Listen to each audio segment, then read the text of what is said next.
A mystery lasting more than 3,200 years, thanks to the courage and intuition of one man, became the greatest archaeological discovery of the century. A forgotten pharaoh took his rightful place in history. The boy king, Tutankhamun. The discovery of the tomb of Tutankhamun was the most important discovery ever happened in history. The discovery happened on November 4th, 1922, when Howard Carter was excavating in the valley and the water boy found the entrance, and Howard Carter came, looked at the entrance, and he found the tomb that he was searching for 5 years.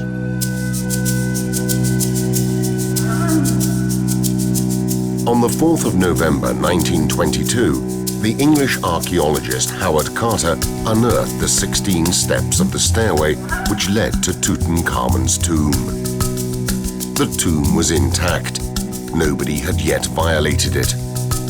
But only 22 days later did Carter realize the importance of his discovery. The 26th of November was the crucial day, the best day of my life, such that I could never hope to live another one like it. Halfway through the afternoon, about 10 meters after the first door, a second one was discovered. The seal markings here were less clear, but Tutankhamun's seal and that of the royal necropolis were still distinguishable. Soon all would be clarified. It was sufficient to break down the walled door to find the answers to all our questions. Gradually, with what seemed to us to be exasperatingly slow, all the rubble covering the lower part of the door was cleared away, and finally the ceiling wall became entirely visible. This was the decisive moment. Facing this wall, perhaps Howard Carter didn't even imagine to be one step away from the archaeological discovery of the 20th century, an event that would have made his name immortal, together with that of the pharaoh whom he was about to bring to light, Tutankhamun. Tutankhamun, up to that moment, a name forgotten over the centuries, a pharaoh who did not live long enough to leave a tangible sign of his earthly life, a pharaoh whose name did not even appear in the royal lists of the dynasties of ancient Egypt. Such lists, in fact, were interrupted from Amenhotep III until Horemheb, omitting the names of 4 sovereigns, the so-called heretic pharaohs, Akhenaten, Smenkhare, Ai, and of course Tutankhamun. Tutankhamun was one of the kings of the 18th dynasty, and he was the youngest king. He died with the age of 18 or 19, and it became a kind of a secret or a mystery. How did he die? The boy pharaoh lived and reigned in one of the most controversial periods of Egyptian history. He became king shortly after the death of Akhenaten, the sovereign who carried out a social, political, and religious revolution without precedent. The Egyptian pantheon was replaced by a unique god, Aten, the sun, for whom Akhenaten had an entire city constructed, Tel El Amarna, and closed all the temples dedicated to all the other gods. Upon the death of this pharaoh, a turbulent period followed, during which the priests of Amun, the primordial god, succeeded in bringing the situation back to normal. Tutankhamun brought the religious center of the country back to Karnak, and many of the work that Akhenaten had done to change to the worship of the Aten and to proscribe the worship of Amun-Re was undone. The religious center moved back here. Amun-Re became the most important god again. Akhenaten's temples were dismantled and again reused in other monuments. What's nice about that is that they've been preserved, unfortunately, in fragments. In the year 1339 BC, With the support of the same priests, Tutankhamun became pharaoh when he was only 9 years old. Before the discovery of his tomb, named as KV62, very little was known about the young king. Today, instead, he is known much more than any other pharaoh of ancient Egypt. Yet there are some aspects of his life that still remain shrouded in mystery, such as the identity of his parents. If you look at the family of Tutankhamun, actually, as I said before, there is some scholars believe that his father was Amenhotep III. I really do believe that his father was Akhenaten. His mother, I believe she was Kia, but some people still believe it could be Nefertiti. We really do not know. Even without existing archaeological evidence that provides definite answers on the ancestry of Tutankhamun, it seems anyway certain that he was born and lived his early life at Tel El Amarna. This hypothesis is suggested by several facts. In the first place, his name during the first years of his life was Tutankhaten, that is, the living image of Aten. The royal tomb of Amarna, as well, has a wall with the representation of the funeral of Meketaten, one of the daughters of Akhenaten and Nefertiti. According to one theory, Meketaten died in childbirth, giving birth in fact to Tutankhaten, represented as a baby in the arms of a foster mother. According to some experts, however, the boy pharaoh was the son-in-law of Akhenaten because he married one of the daughters of the heretic pharaoh and Nefertiti. However, there is another theory that seems the most probable. We think that he was the son of Akhenaten. Let's say 90%.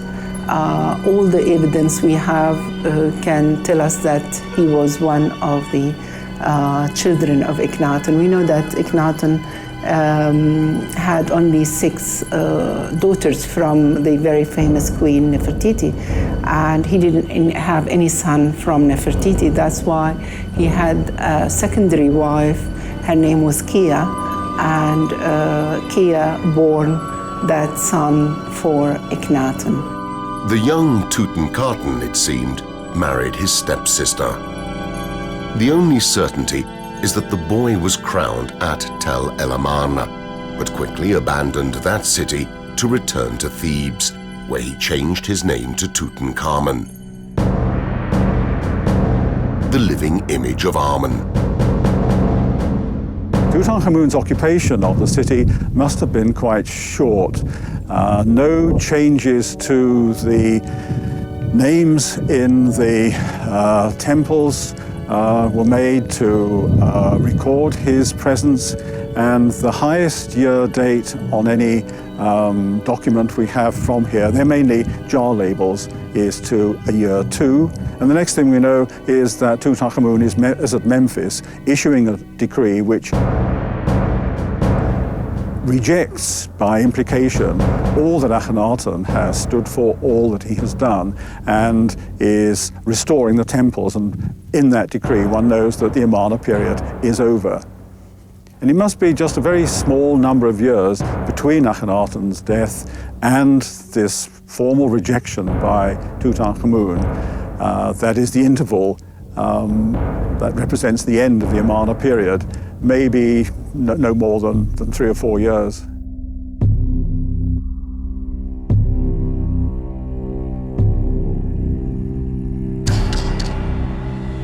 The first task facing the extremely young pharaoh was to reintroduce the cult of Amun.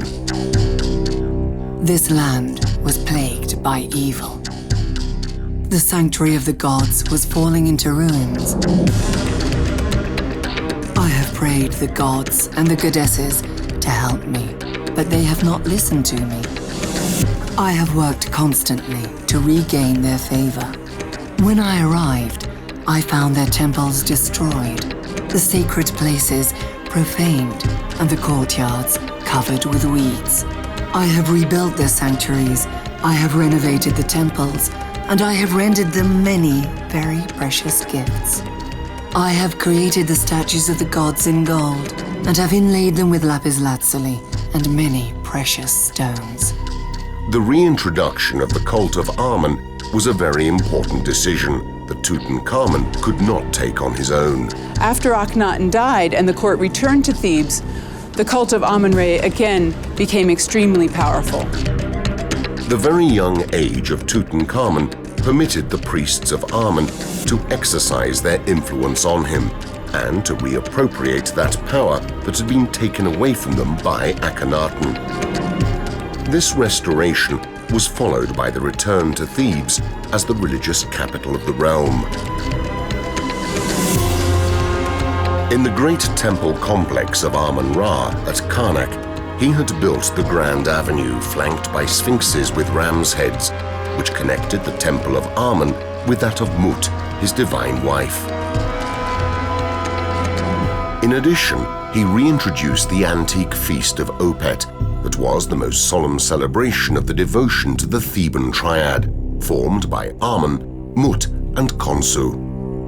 At Luxor, instead, he had erected a statue of himself with his own wife, later credited to Ramses II. However, it is not far from the statue that the activity of Tutankhamun in public works reached its climax. We're standing in the processional colonnade of the Luxor Temple, which had been begun under Amenhotep III and then abandoned under Akhenaten. This stands as testimony to Tutankhamun's devotion to Amun-Re as he completed much of its beautiful decoration. In spite of his great fame, Tutankhamun created very little. His reign lasted only 10 years. He died before he was 20. His was a sudden death and took all by surprise, including those who were working on the construction of his tomb. The place for his eternal sleep, in fact, was still not ready when the boy king died, and his embalmed body was hastily placed in another resting place, not worthy of welcoming a king. In fact, it is a rather small burial place, formed by a short corridor which leads to an antechamber in front of a small area called Annex, in which were conserved the objects and the food of which the pharaoh would have need in the netherworld. From the antechamber, the burial chamber and the small treasury are reachable. Overall, the tomb is of modest dimensions, not much more than 100 square meters, but it is one of the most fascinating and important places associated with Egyptian history. The fame of Tutankhamun, in fact, really results from the discovery of his tomb, the only one found not violated in the Valley of the Kings, thanks to the tenacity and the intuition of Howard Carter. From 1907, Carter excavated in the Valley of the Kings, financed by George Edward Herbert, Earl of Carnarvon, but for many years the excavations had not produced the expected results. Only after years of research, finally on the 4th of November 1922, the English archaeologist found what he was looking for.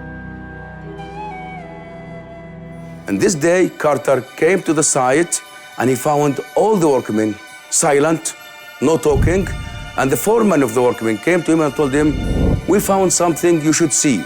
And he came with him to this site and to this place, and he showed him the first step to this tomb. And that time, Carter did not know that he would find the tomb of Tutankhamun, but he was sure that he found something so important finally in the Valley of the Kings. So he began to follow the steps down to the tomb.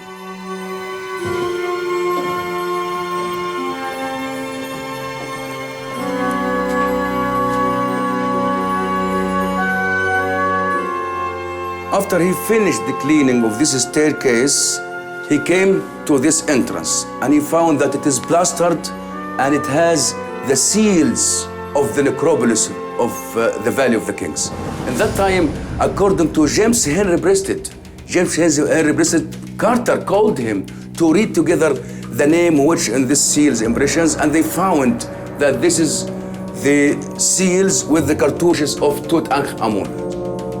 So he began to recognize that this is the tomb of Tutankhamun. But he found also 2 seals.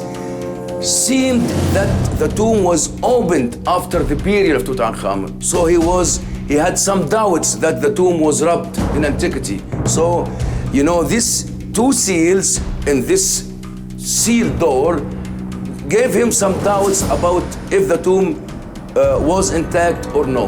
But he continued to excavate, and he sent to Lord Carnarvon to come to join him in this discovery. So Lord Carnarvon came until he finished this corridor and reached to the other entrance.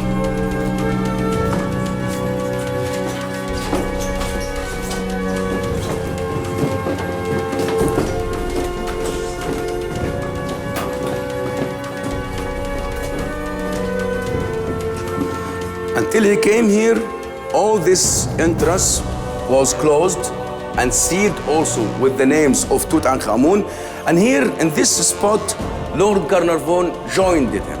And they began to break down these seals or this door to see what's inside it. And Carter light a candle to see what's inside. And Lord Carnarvon asked him, "What do you see? What do you see?" And he said, "I see the glimpse of the gold inside this tomb." It means that the tomb was intact in that time when they first saw it. And he found also with Lord Carnarvon for the first time that the tomb is full of objects, thousands and thousands of objects. The tomb was stuck with objects. So it was a great moment for them. This what they said together is now in every book of Egyptology, because this was a great moment for the history of Egyptology, and also it was the first time they found an intact tomb in the Valley of the Kings.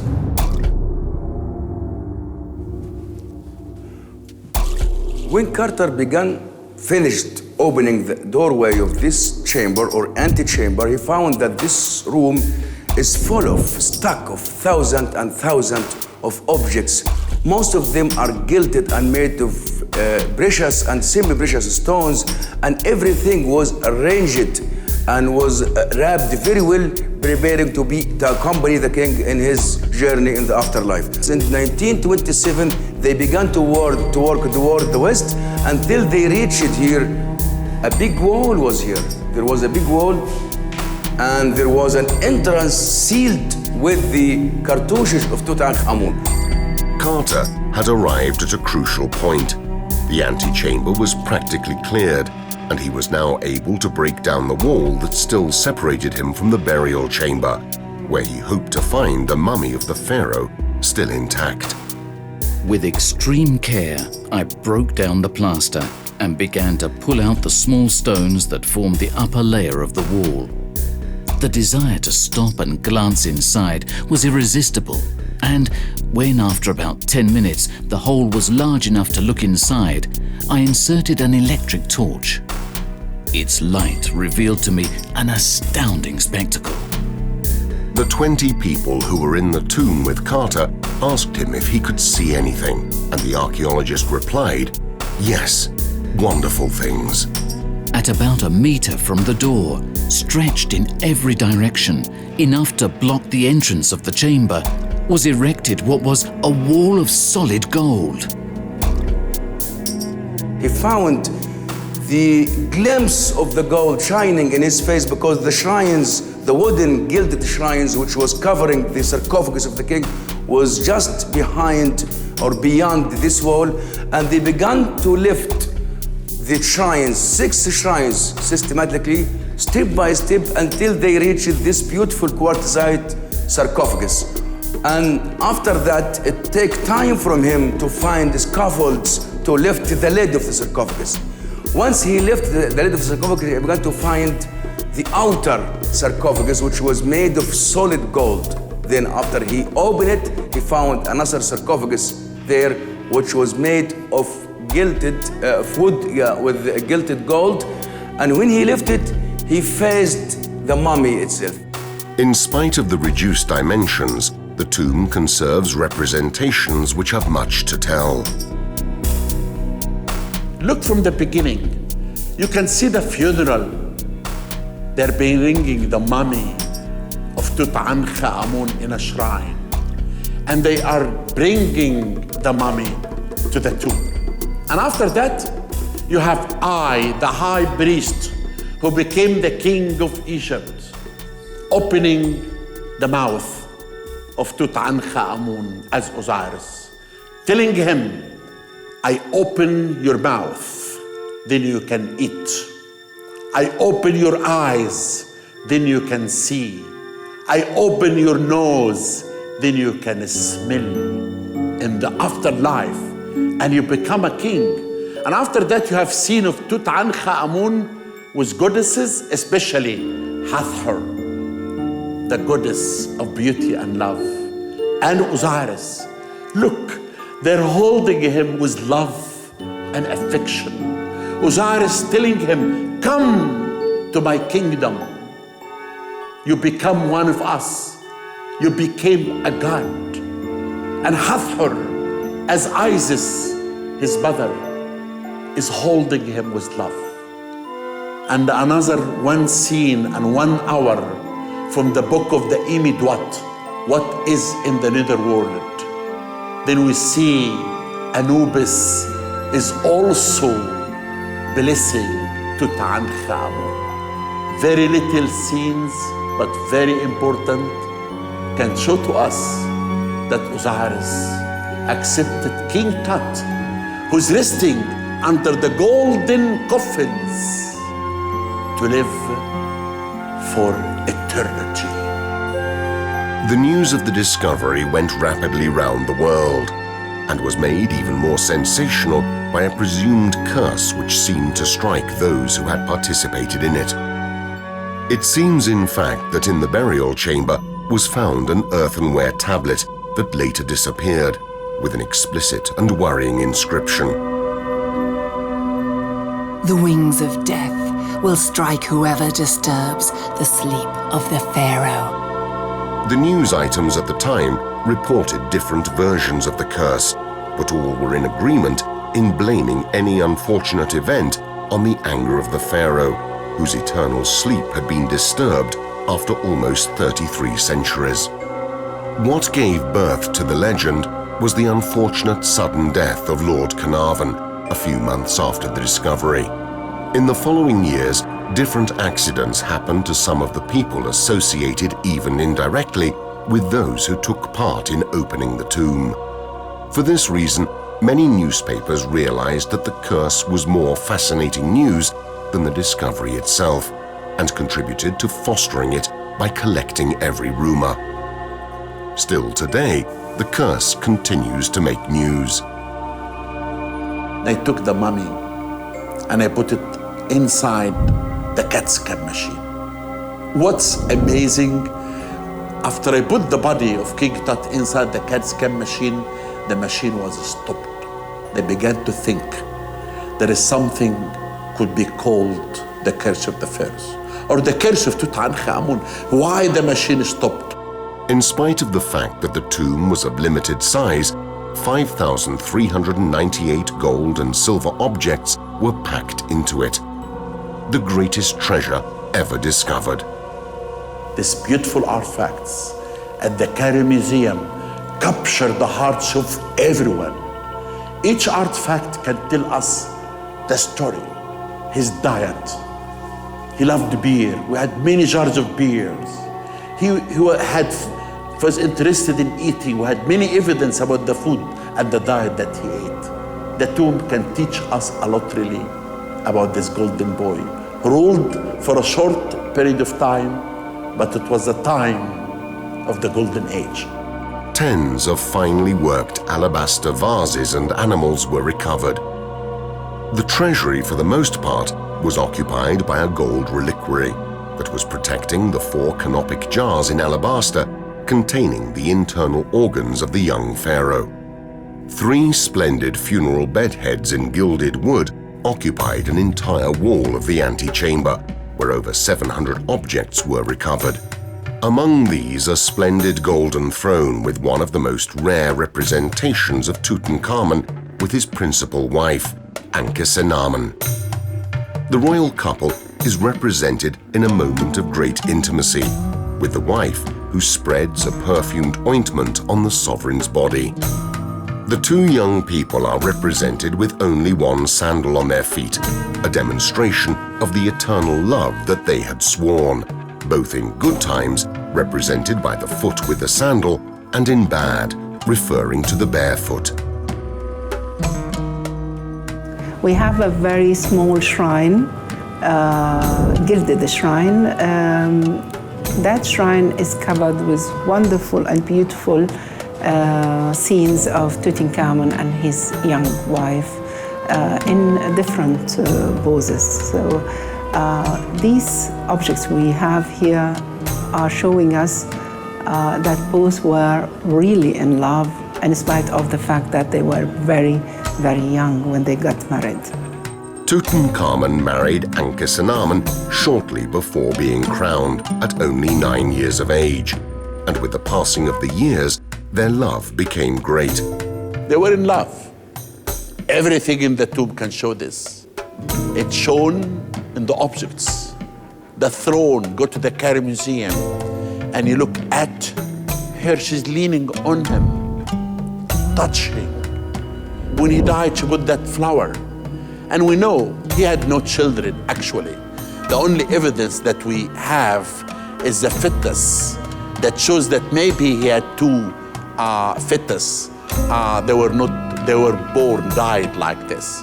And we are hoping that we will take some samples for DNA between them and Tutankhamun to find out the relationship between them and King Tut. But of all the objects recovered in the tomb, absolutely the most precious were recovered in the burial chamber. The body of the pharaoh was protected by 4 shrines in gilded wood, one inside the other. Inside them, a large sarcophagus in quartzite contained another 3 sarcophagi, the first 2 also in gilded wood, and the third in pure gold. The lid was raised using the gilded handles, and the mummy of the pharaoh appeared. More than 3,000 years had passed since human eyes had looked upon the inside of that coffin of solid gold, and time, in proportion to the brevity of human life, seemed to lose any common perspective. Before our eyes, finally, was laying all that remained of the young pharaoh, who up until now, for us, had only been the shadow of a name. The face of the mummy was protected by a wonderful pure gold mask that reproposed the physiognomy of the pharaoh. The most beautiful object on earth, the golden mask, that I can feel it's talking. I can feel when I look at it, the face and the eyes as if it's alive. On the back of the mask, a verse of the text of the sarcophagi was engraved that had to accompany the journey of the pharaoh in the afterlife. Hail to you, you who are kindly of countenance, owner of eyes which see, whom Anubis knit together, whom Ta-Sokar exalted, to whom Shu gave the supports, kindly of countenance among the gods, whom Re gave to Osiris for the secret thing which was done against him in order to end the injury by Seth against him. May you make him to be a spirit. May you subdue his foes for him. May you guide him to the fair places of the realm of the dead. May you smite the confederacy of Seth for him. That I be one who is enduring. Enduring is what has been commanded, even enduring like Re forever. To remove the mask from the face of the pharaoh was not an easy task, and Carter became aware of this very quickly. He tried to take the mask out. He couldn't, because the mask was completely tied on the body of the mummy. He had to take the mummy out from the tomb, put it under the sun. It never melted. He could not take the mask out. Then he took the mummy inside the tomb of Seti II, and they brought tools with fire, and they took the golden mask out, and this is how Howard Carter damaged the mummy completely to 18 pieces.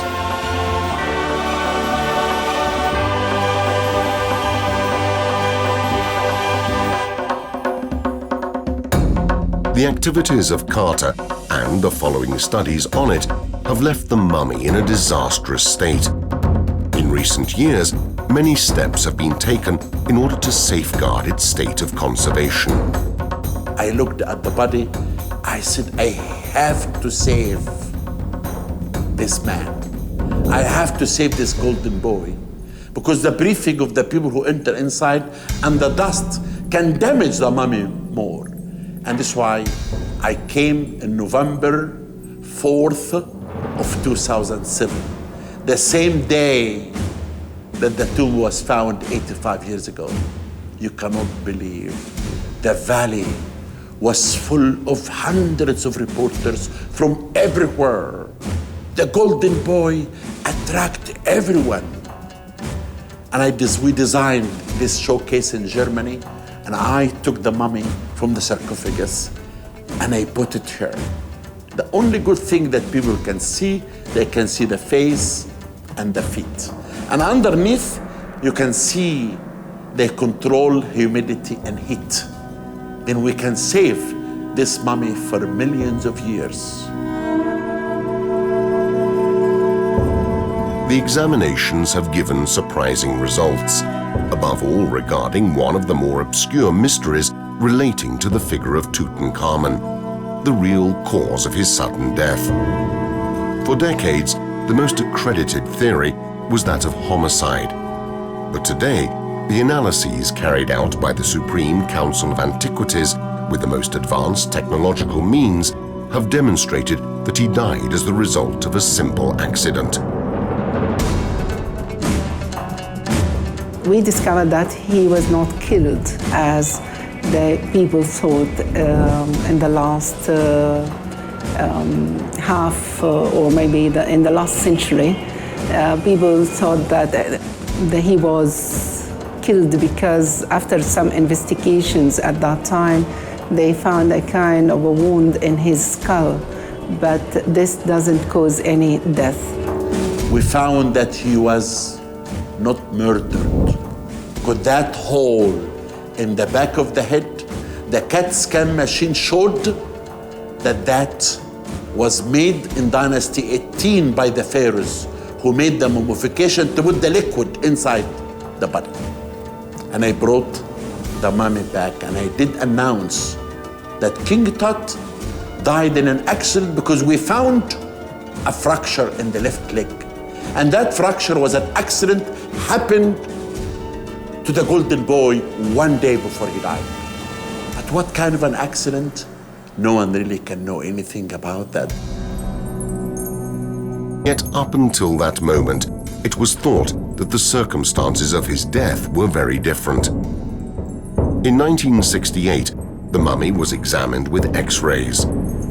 The results showed some suspicious stains at the height of the head. It was in this way that the theories of a plot and homicide took shape. There have been a number of theories as to how Tutankhamun died. One of the most popular was that he was killed by a blow to the back of the head. This was based mainly on a rather fuzzy X-ray that was taken a while ago. And from this fuzzy X-ray was built up a theory about how he was murdered, possibly by one of his advisors, Ai, or another of his advisors, Horemheb. Why in particular were Ai and Horemheb the principal suspects of this crime? Who were these two men? Ai, who according to some theories was the father of Nefertiti, was responsible for important duties during the reign of Akhenaten and was a member of the Regency Council that governed Egypt before Tutankhamun became pharaoh. The works of the construction of his tomb were initiated at Tel El Amarna, but were never concluded because with the death of the young king, the situation changed. Ankhesenamun did not want to marry any of the pretenders to the throne. she wrote to the king of the Hittites. My husband is dead, and I have been told that you have sons of adult age. Send me one of them, and I will make him my consort, and he will reign over Egypt. The Hittite sovereign consented and sent to the queen one of his sons. The prince, however, never arrived at the court of Thebes. He was killed during his journey towards Egypt by some assassins sent, perhaps by Ai. According to some theories, Ankhesenamun married the old pretender. According to others, she did not, and nothing further is known of her. The only certainty is that Ai, even though he was not of royal blood, became the 11th pharaoh of the 18th dynasty.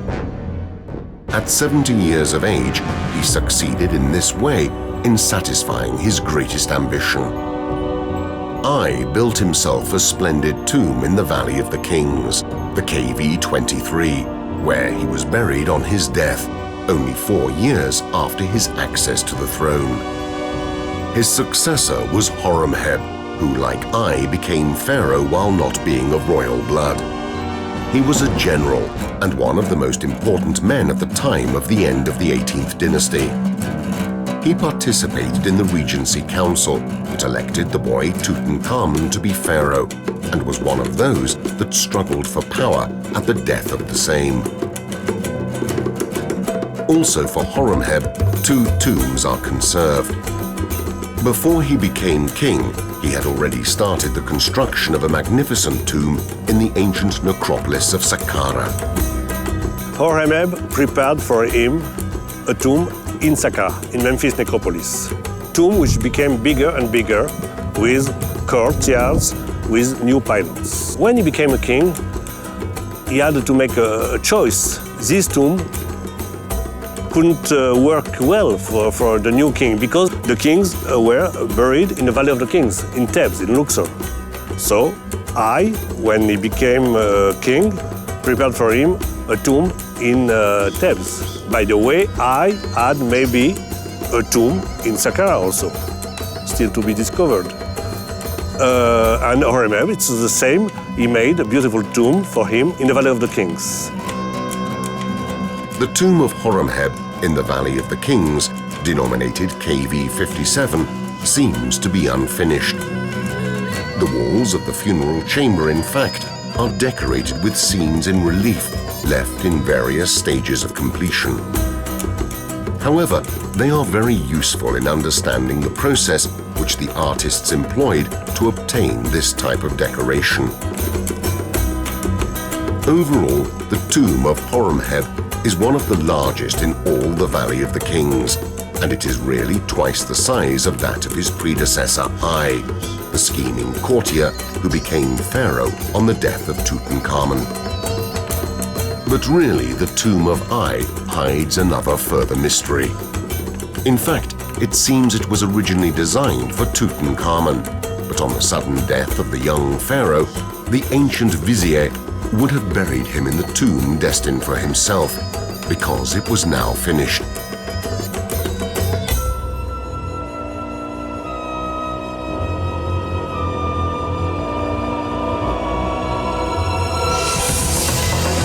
By sheer chance, it was exactly this tomb, the KV-62, which remained not violated for over 3,200 years. If there had not been a similar set of circumstances, today, perhaps it would not be Tutankhamun, the most famous pharaoh in history. And it would not be his mummy, recently exposed in a glass showcase in the most famous tomb in the world. Today, it is possible to admire the face of the young pharaoh, a face that, in spite of everything, still hides many secrets.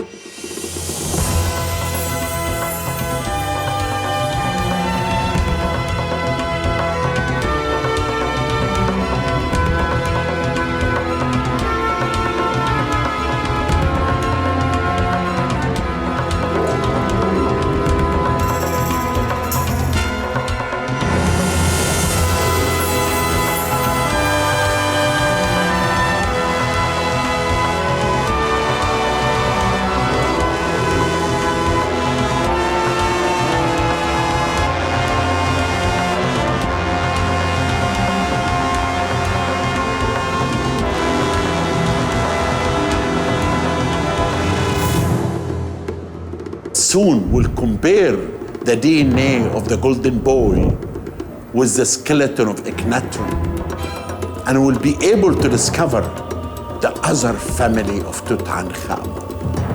The golden boy will never stop his mystery, but I always say that the mystery and the magic of Tutankhamun will never end. It will continue. The mystery of the life of Tutankhamun still escapes us. The shadows move, but the darkness never clears completely.